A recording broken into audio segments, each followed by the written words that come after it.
बदनापूर तालुक्यातील हलदोला येथील एका शेतकऱ्याच्या रस्त्याच्या प्रश्नावरून नायब तहसीलदार तायडे आणि बनवे यांनी शेतकऱ्याला अपमानास्पद बोलून हिणवल्याने या शेतकऱ्याला तहसीलदार यांच्या कार्यालयातच हृदयविकाराचा झटका आला होता।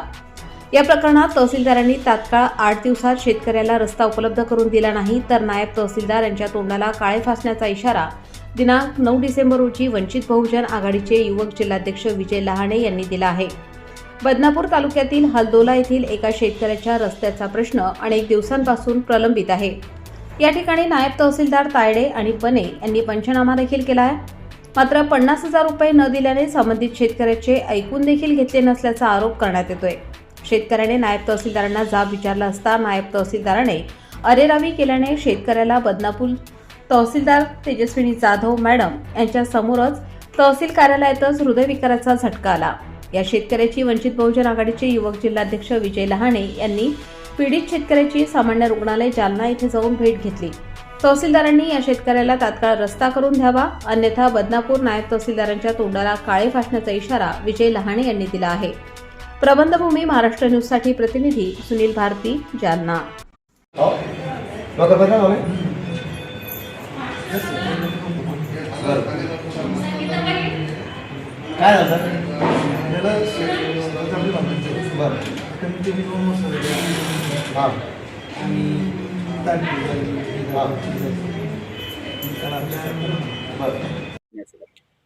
बदनापूर तालुक्यातले एक अल्पभूधारक शेतकरी हलदोला या गावामधले बदनापूर तालुक्यातला हलदोला हा गावामधला एक शेतकरी अल्पभूधारक शेतकरी आहे। त्याच्या रस्त्याच्या कामासाठी त्याने शेतकऱ्यांनी तहसीलदाराकडे खेट्या घालल्या होत्या।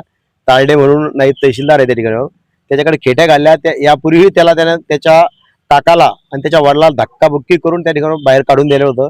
ते पण प्रूफ त्याच्याकडे आहे आणि आता त्याच्या काही तारीख होती, ती तारीख विचारपूस करायला गेला आणि नंतर सांगितलं की साहेब आमच्या रस्त्याचा उलगडा कधी होणार आहे, आमचा निकाल कधी लागणार आहे असं विचारायला गेला असता त्याला काहीतरी त्या तहसीलदाराने नाईब तहसीलदार तायडेने त्याला काहीतरी पैशाची मागणी केली।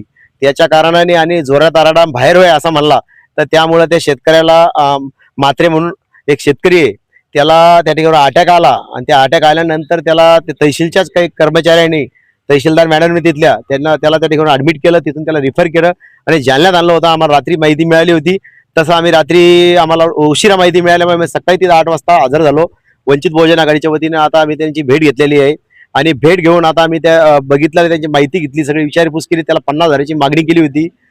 खूप दुर्दैवी घटना आहे ही की एक तहसीलदार एक उघड भाषेत त्या ठिकाणी त्या अधिकाऱ्याला बोलतो आणि अधिकारी उघड भाषेत त्या ठिकाणी त्या शेतकऱ्याला बोलतो। अल्पभूधारक शेतकरी आणि इथला प्रशासक, इथला तहसीलदार मॅडम, आपला तलाठी मॅडम, कलेक्टर मॅडम, तिथल्या तहसीलदार मॅडम यांना सुद्धा त्या घटना सगळी माहीत आहे, कसं काय झालं तर त्या शेतकऱ्यांनी कलेक्टरला सुद्धा त्या ठिकाणी तक्रार दिलेली आहे मागच्या आठवड्यामध्ये।